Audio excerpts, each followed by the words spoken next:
KG ജോർജിന് സംവിധാനം ചെയ്യാൻ ആഗ്രഹിച്ചിരുന്ന ഒരു സിനിമയായിരുന്നു. KG ജോർജ് നമുക്കറിയാം, KG ജോർജ് യവനിക പോലത്തെ സിനിമകളൊക്കെ ചെയ്തിട്ടുള്ള KG ജോർജ് ശ്യാമ എന്ന് പറയുന്ന ഡെന്നിസ് ജോസഫിൻ്റെ ജോഷി സംവിധാനം ചെയ്ത സിനിമയുടെ പ്രിവ്യൂ കണ്ടിട്ട് വളരെയധികം അപ്രിഷ്യേറ്റ് ചെയ്ത ഒരു സിനിമയായിരുന്നു. എന്നിട്ട് പറഞ്ഞാണ് എനിക്ക് ഇതുപോലത്തെ ലൈറ്റായിട്ടുള്ള മനോഹരമായിട്ടൊരു സിനിമ എനിക്ക് എഴുതി തരണം എന്ന് പറഞ്ഞ് അങ്ങനെ KG ജോർജിനെ സംവിധാനം ചെയ്യാൻ വേണ്ടി ഡെന്നിസ് ജോസഫ് എഴുതിയ സിനിമയാണ് മനുമക്കൾ.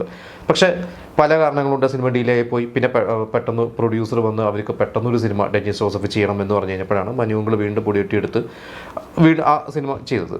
ആ സിനിമ തുടങ്ങുന്നവർക്ക് അറിയാം, മമ്മൂക്ക മാത്രമേ ആ സിനിമയിൽ ശരിക്കും ഡെന്നിസ് ജോസഫ് പറഞ്ഞു മമ്മൂക്ക മാത്രമേ ഉള്ളൂ. മറ്റേത് മോഹൻലാൽ റോള് ആരെങ്കിലും അഭിനയിപ്പിക്കണം, പിന്നെ മറ്റേത് ജഗദീഷ് ശ്രീകുമാർ മിന്നൽ പ്രതാപമായിട്ട് വരണം എന്നൊക്കെയായിരുന്നു പ്ലാൻ ചെയ്തത്. പക്ഷേ കറങ്ങി തിരിഞ്ഞ് അന്ന് ലാലേട്ടൻ അഭിനയിക്കുന്നു, അപ്പുറത്ത് ഷൂട്ട് കാണാൻ വന്ന സുരേഷ് ഗോപിനെ പിടിച്ച് ജഗദീഷ് ശ്രീകുമാർ അഭിനയിക്കാൻ പറ്റാതിരുന്നപ്പോൾ സുരേഷ് ഗോപിനെ അഭിനയിപ്പിക്കുന്നു. അങ്ങനെ എല്ലാം കൂടി ഒത്തു വന്നാണ്, യാദൃശ്ചികമായിട്ട് ഒത്തു വന്നാണ്. പിന്നെ അതിൽ കുട്ടികളെക്കുറിച്ച് അസത്യമായിട്ടുള്ള കുട്ടികൾ പെർഫോം ചെയ്തിട്ടുള്ളതാണ്.